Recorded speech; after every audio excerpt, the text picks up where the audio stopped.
Stories, where we talk tattoos, family, and the chaos in between. I'm Kirsten. I'm Mel.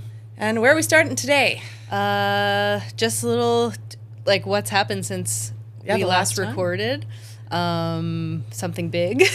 Yeah, so I got married. Yeah. Kind of a big step, but it was perfect. Honestly, I want to go so far into doing an entire talking just about the whole wedding and but it was perfect. That's second marriage. It's a second marriage. Yeah.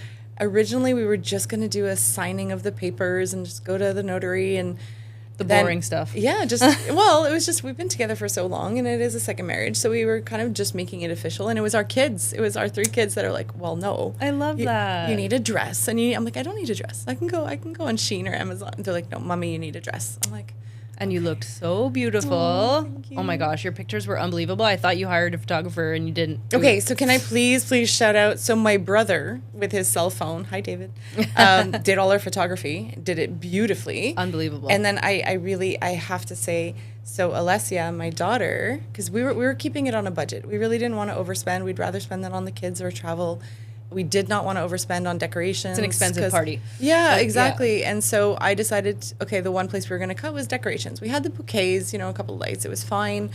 My daughter and my ex-husband and his new wife, so Peter, Sheila, and Alessia, surprised me with all the decorations. I had no idea. I walked in, I didn't know it was going to be decorated, but they went the night before. So they have a company called Coco's Gifts and Party Decor. Nice little plug there. They're amazing. But just the fact that your ex-husband set up for your new wedding. Yeah, I said it to Sean, goals. So I was just, I don't know, I was so moved by the whole gesture, and they did such a beautiful job. And my 16-year-old, really I told her if she doesn't go into the sciences, she definitely has a backup in party planning. She can do a side hustle. Oh my God. Everyone has 2 jobs. Yeah, she did all the playlists. She did all the decorations. She went the night before. She did an entire video presentation. It was perfect. She's the most amazing 16-year-old I've ever seen. Yeah, she's such an old soul. And Lily and Ellie both did a speech, and Rick, I can't. Amazing I'm kids. still gushing. Okay, so amazing. Let's not talk too much about that. What about you? Congratulations, though. Oh, thank you very much. So cool. So you I got some new ink. I'm working on my arm, and every time, you'll see new episodes come out. I'm gonna have more and more because I'm working on. My arm, and eventually going to go up to my neck. And so you made that decision, yeah, did you? I'm definitely going to go up onto my neck. Yeah, I have an idea, and it's not going to be too crazy, but I'm also I love it. removing my chest tattoo that's really old, and so I've done a couple laser sessions on my chest. As you can see, it's really washed out. It's amazing how much it's lightened. Yeah, because it was a cover and color and it was a cover up, and then I had my roses redone years later. Yeah, but that's a lot of layers of ink. Yeah, so. We'll do an episode too on removal, cover ups, and all that. That'd actually be a really good idea. Just what the process of removing tattoos is like. It's really intense, but I'm happy with where it is now. And my artist, last time I saw her for these, she said it's light enough, I can do something over it. So rather than pay thousands more dollars on the removal, I'm just gonna. Well, if she can, then great, because she does such bold color anyway. Yeah, so. Exactly. Yeah. So I'm really happy. I've got my corn here. I love that you have a corn on the cup. Yeah, and I didn't want yellow because it would be too much. Yeah. But little decorative. I love your food tattoos. I love that you love food tattoos. Yeah. The things that make us happy. Yeah, food exactly. Conversation. So that's about it, and just obviously chaotic morning as well. Found out at 9:30 last night it's a ped day today. God, I love those last minute. Oh, okay. Yeah, and I knew it. We got an email a couple weeks ago, but then I just slipped my. There was 2 couple dates in there, and the next one slipped my mind, and then next weekend's Thanksgiving, so I'm and then it's November. Yeah. Yeah, exactly. It's amazing how fast it all just goes. So, and we said, we record ahead of time. So when we talk about things that maybe have happened weeks before, that's why. Yeah, so by the time people see this, it'll be months since I got married and you had the pet days, and it's not Thanksgiving anymore. No, but yeah, we just wanted to keep it in real time so it makes sense to us, and I love it. All right, so let's talk a little bit. We got a chance to kind of see some of the first episodes that we recorded. Yeah, so they haven't even, when you will see this, our first episode hasn't even aired yet. It's coming, though. It's coming in 2 days. Yeah, for us. But I was oh my God, I don't want to watch it, because, you just, don't want to hear yourself. Even when you leave someone a message, you're oh, do I sound like that? No one really wants to, watch or hear themselves. Voice. So I was scared, and so were you. See, I have a funny story about that. Yeah. Okay, this is becoming my thing. Wait, I have a great story about that. Yeah. So I was giving Jean-Luc a sneak peek. Okay, so we really haven't shown anybody. Like, we kind of want everyone to watch it officially, and I'm like, we need the views, we need the likes, so you're not allowed to see it. But just like press all the buttons. And we want their genuine like first reactions. Yeah, exactly. Not, like, So I was saying to everyone, I'm like, I need you to watch it and press all the buttons. All the buttons, the likes, the scribes, the bells, the whistle, whatever. Just go and press all the buttons. Yeah. But I gave Jean-Luc a sneak peek. And so I wanted his constructive feedback as well. He knows me well. He knows you pretty well. I wanted him to hear it and go, we know what we want to come across, but the listener might not hear the same thing. Exactly. So, it's funny. So my son comes downstairs and he's like, what are you listening to? He's like, that sounds a lot like you. I'm like, it is. It is me. He's like, I'm like, such a teenage boy thing to say. Yeah. But yeah, so he watched it and I'm watching him watch it going, okay, what do you think? What do you think? Well, I showed Steph, my sister and our, receptionist at the shop, and she was like, no, I want to keep watching it. I'm like, no, you're not allowed. No more. Yeah, and my mom too. And obviously she was like, oh, like grabbing my phone. I'm like, no, you have to watch it like everybody else. But ultimately I was like, within like 30 seconds, I was like, oh, this looks awesome and sounds great. Yeah, and I was very excited. We were happy. And like, I binged them. Yeah, we both did. Because we record a few at a time. I love that we both said, I'm not sure we want to watch it. And then we ended up just binging everything because I wanted to see. I was watching a movie with Sean. I'm like, I'm just going to go in the other room and watch this. Sorry. I was too excited. Yeah. Like, I was like on a high.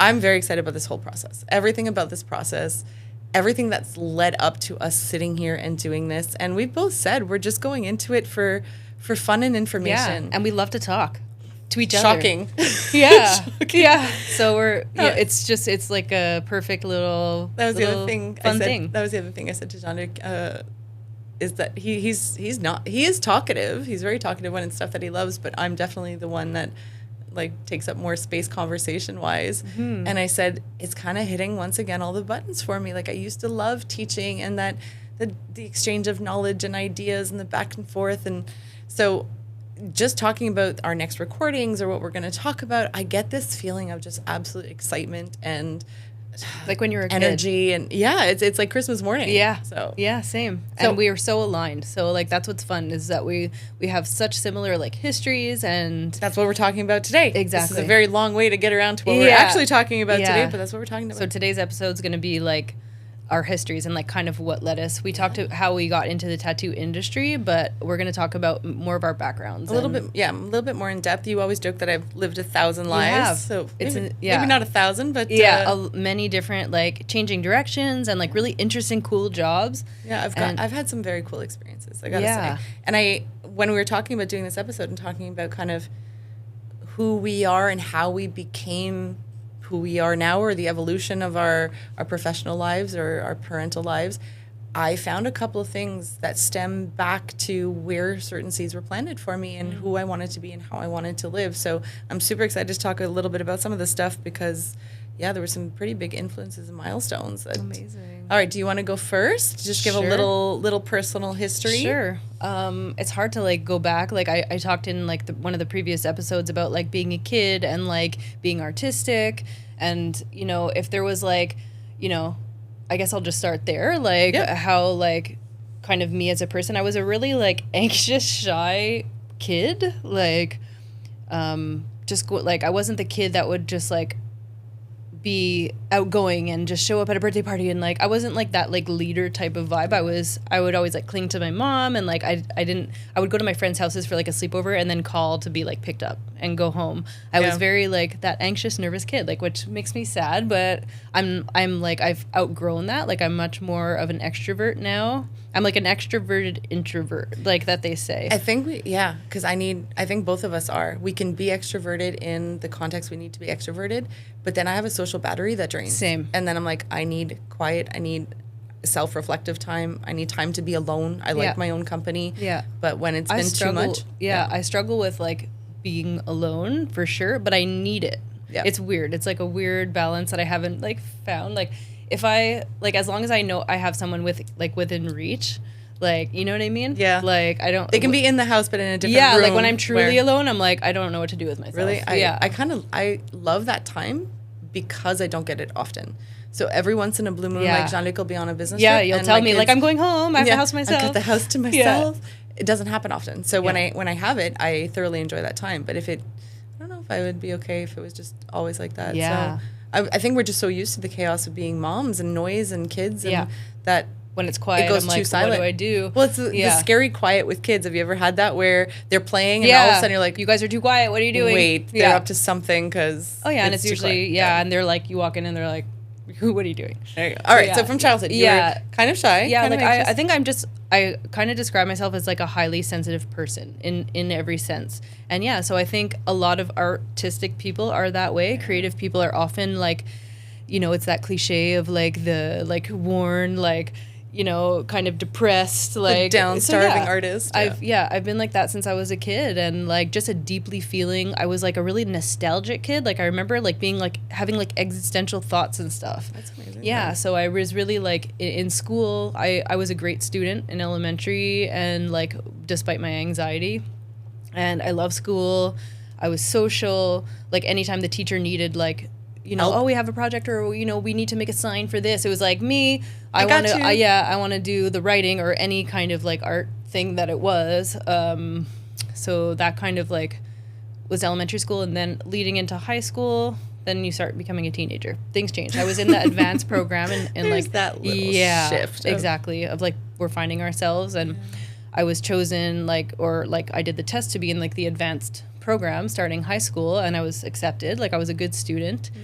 And then started hanging with like my friends, and then like my interest in school started to dwindle. Did you take art classes in high school? Were you in like an arts program? No, or was it just the general art? It was a general program, but our art teacher was amazing. So you looked at I didn't take art in high school. Oh no, which is kind of crazy, and I'll talk a little bit about that after. Yeah, but we always had like art class. Yeah, and music or whatever. Like, but yeah, my interest in schools kind of started to dwindle, and then my home life started being a little rocky. My mom had like mental health issues that started to like show more and more, and which ultimately led to she had a brain aneurysm when I was in grade 10.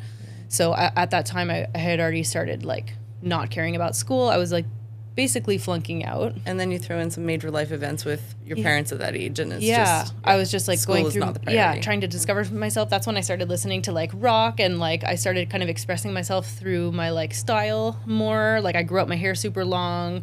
Like I remember making my own bell bottoms, like because you couldn't find bell bottoms in like the year 2000 or whatever year it was at that time, like 2002. Like I would like cut my jeans and like sew material into like the wedge, and they didn't look right, but like I wanted to express myself so bad, and which kind of makes sense. And then at that time my mom had an aneurysm. she survived, like she's still alive. Let's put that out there.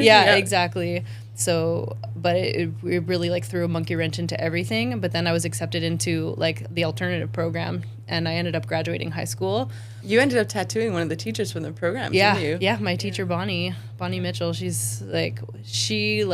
saved me in a lot of ways. It's amazing how there's sometimes that one teacher, that one person that that sees you. Yeah, that sees you. I could like cry just thinking about her. That's like, not too. Exactly. But so I ended up. I flunked out of grade 10. Got accepted into the alternative program. I had so much potential as a student. Had things gone a different way, like and then everyone was applying. So I graduated like top of my class in alternative, with Bonnie's support, and everyone was applying for CJIP, and I was like, I guess I'll do that too. What like we do next, yep. So I applied to like I've always been interested in psychology, and like I wanted to be like a crime scene like forensic like behavioral psychologist, exactly. Which I'm still super into true crime. All the podcasts I watch are all true crime, and but I applied to like Vanier, which is far.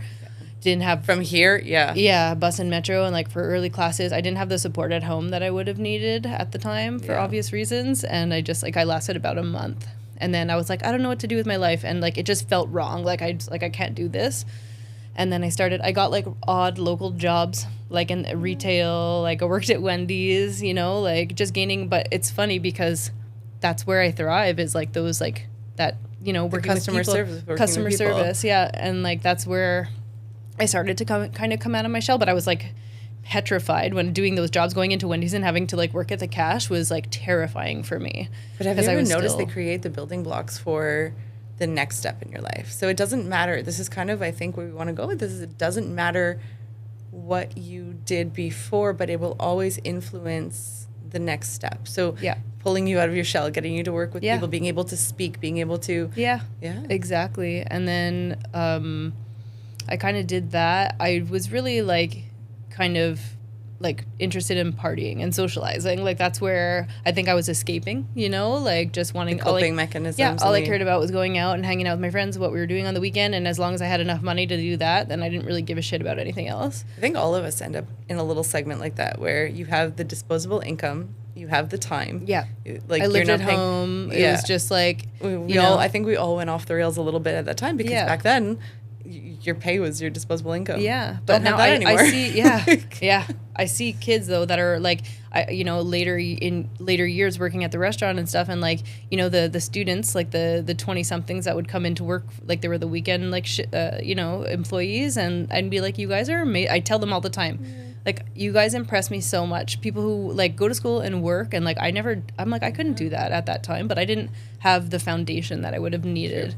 To get me through that. And My kids are like both of my girls right now. Rick's still a little young to get a job. Both of my girls are balancing work and school. Yeah, your kids are amazing. And I look at them going, and I worry that they're going to burn out. I worry that they're going to take on too much, and they're the ones telling me, like, we're fine. Yeah, and they have your support all the time. Yeah, like it's amazing, and like, yeah, but it's okay. Like I don't no regrets. Like it took me to where I needed to be, and it's fine. Like nothing happens by accident. I don't think. I really don't think so. No, I really think. And then I ended up taking hairdressing. Like I wanted to do something creative. Again, creative field. And it was like the cheapest program you could take at the adult ed center, at Nova. Yep.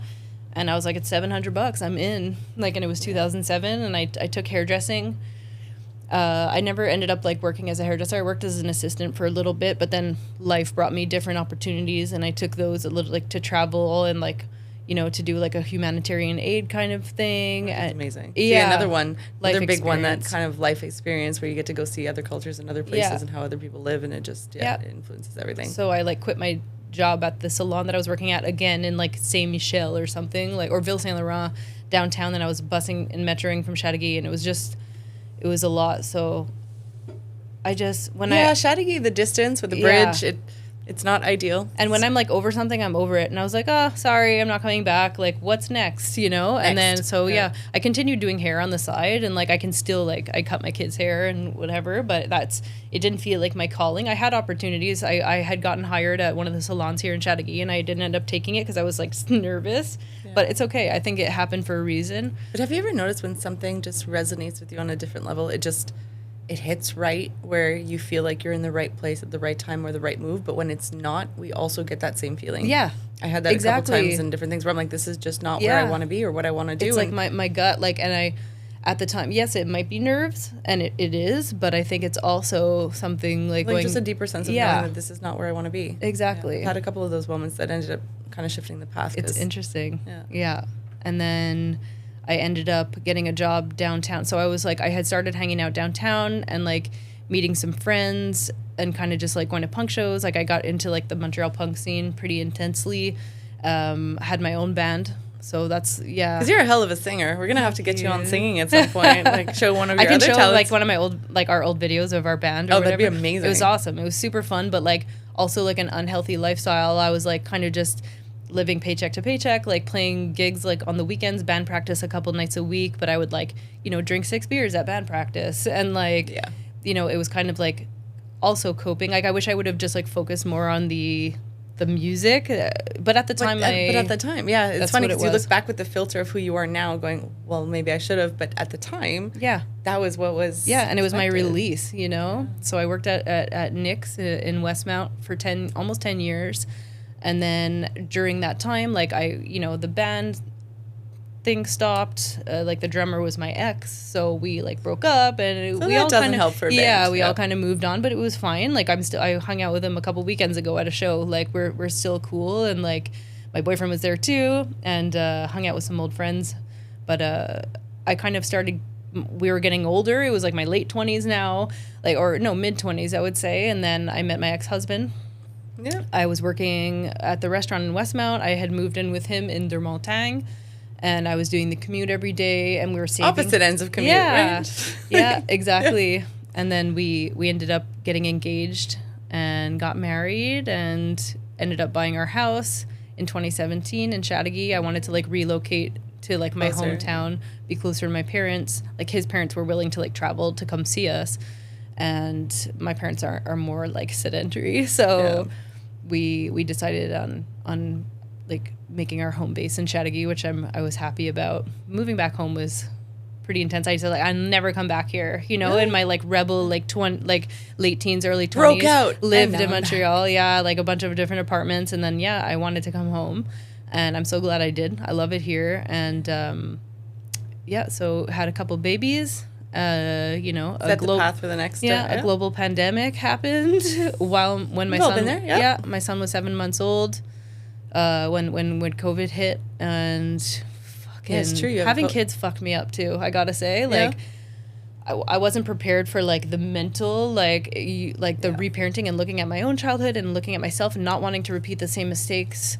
with my kids, like respect to my parents, and I really they did the best they could. Like I think everyone just does best they can with the information they have, and like no fault. I am who I am, and like I love my parents, like, and I respect them for the way they raised us, you know. I have a similar view with mine, where there was stuff that I wouldn't repeat now or I wouldn't do now, but we have to think about the time period was different and they carried through, and so just looking at how we parent, and we're gonna mess up our kids too. We're gonna do things that they don't.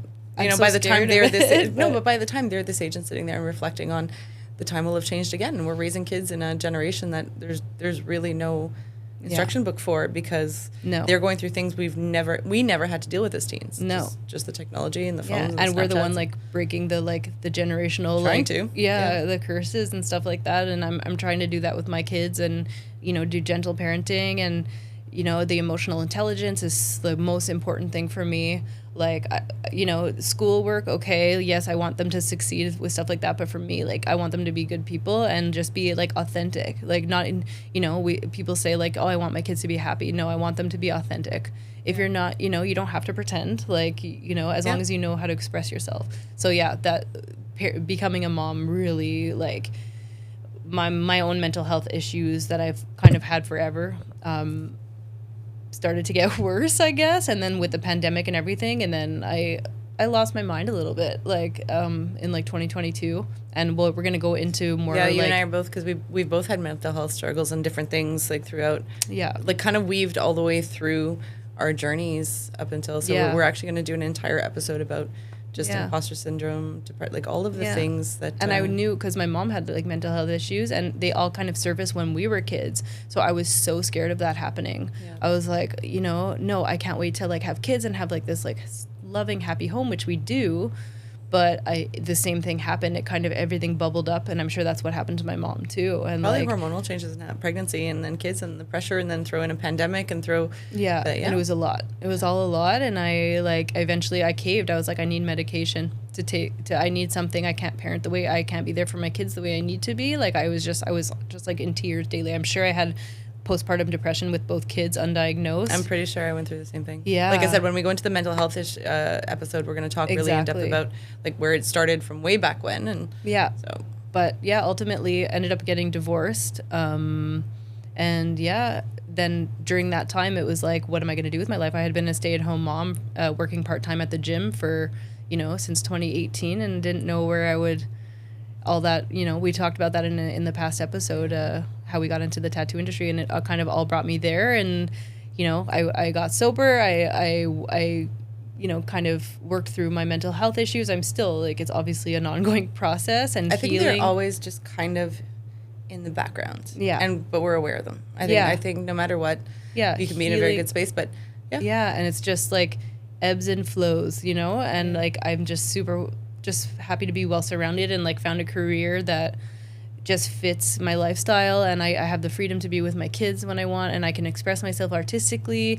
I don't feel like suffocated by like, I could not do, I tried like to do like a, just data entry or like, office jobs. When can you imagine just sitting at I hats off to people who can do that, but I don't think that would fit either of us very well. I've tried. I remember starting somewhere and just leaving at lunch and never going back. Just like, nope. Yeah. Instantaneous. Yeah. Nope. Like I'm just ghost. Like I'm not going back there. So I'm all of that All right, and you've also kind of gone into the spiritual side too, and the witchy side. Yeah. And since it is a full moon, Yeah. I think what we'll do is, I think this episode we're just gonna focus on your history, and we'll do another one with mine because we're starting to run a little long. Yeah. Don't you Okay. think? I think Okay. so. Sure. So why don't we go into you brought Sure. this today? Yeah. Do you want to do? No, you pull the card. Okay, You gotta, and then we'll you pull got to the- explain what it is and pull the card. So this It's funny is- that these this is what happens at work Yeah. too. These turn into kind of just our deep personal Yeah. therapy sessions where it's just Yeah. talk therapy, and That's I how- kind of yeah. love it. So yeah. It always happens that way. So this is just like an oracle deck. It's called like the Green Witch Oracle deck. This is the one I use. It's kind of just like a tarot thing, like pulling. So we always just kind of shuffle until a card falls. I'll try to purposely do it sloppily. I love that we try and purposely make them fall. Yeah, exactly, and it won't. Yeah, but it's just something else we both kind of got into. Yeah. Just the fun side of.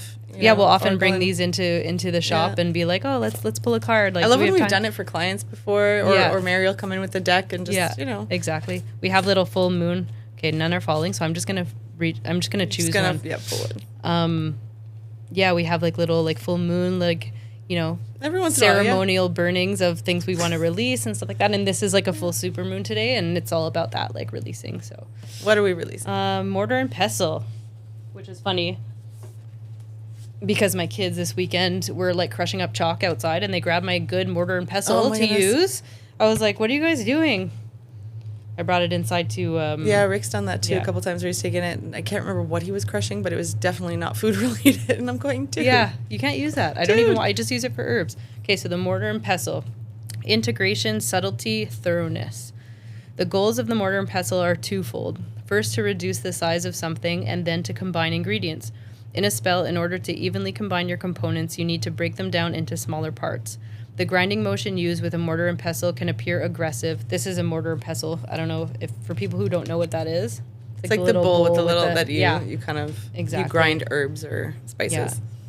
The grinding motion used with a mortar and pestle can appear aggressive, and applying too much force can make your ingredients fly everywhere. Use finesse. Be gentle but thorough. Take the time to blend things evenly. Kind of like in tattooing. Mm-hmm. This card tells you that something in your life needs to be better incorporated. It could be as simple as integrating your practice into daily life, or something more complex, like finding balance between two relationships. Whatever it is, take it slow or you'll scatter what you're trying to integrate. Sounds about right. Sounds about right for the Yeah. stuff we've been doing and talking about. Yeah. So. All right. Well, yeah, that's without going into too much detail. That's basically my life journey, and I feel like it's like kind of sad. Like I feel like it's like I focus a lot on like the anxiety and stuff, but that's, you know, I was just like a sensitive kid, and like I'm a sensitive person. I think very highly sensitive people tend to feel that, and you feel the energy of other people, and it's especially when there's just little traumas that hit along the way, but it influences who we are, Yeah. influences how we relate to others as well. So I think it's all important. Yeah, and as it, like I just want to be like spread love everywhere I can, and be, you know, I wouldn't take the alternative of like not giving a shit. And like I think sometimes like it must be nice to like live your life like people who don't really consider other people, and like who are a bit more, you know, focused on themselves. Like it must be nice to just not have that. See, ignorance is bliss. Exactly, Right? but no, I wouldn't trade it for how I am. And like, you know, I will take because with the hard stuff comes really intense highs, and like I experience joy so intensely. Like we're talking about And doing this. You don't learn. I find you don't learn through the easy spells in life. You learn from overcoming the obstacles. Yeah. So I think that's really made me who I am, and I continue to grow, and I can't wait to like, I'm excited. I'm 38, almost 40. Like I'm excited to just 40s are awesome. Yeah, I'm gonna tell you right now, that's what my I 40s keep hearing. Yeah, my 40s have been I'm awesome. excited to just keep learning and living and growing as a person, and yeah, spreading love as much as I can. I love it. Yeah. All right. So thank you for tuning in to Skin Deep Stories. Keep telling your story one tattoo at a time, and we'll see you next Thank you time. guys for listening.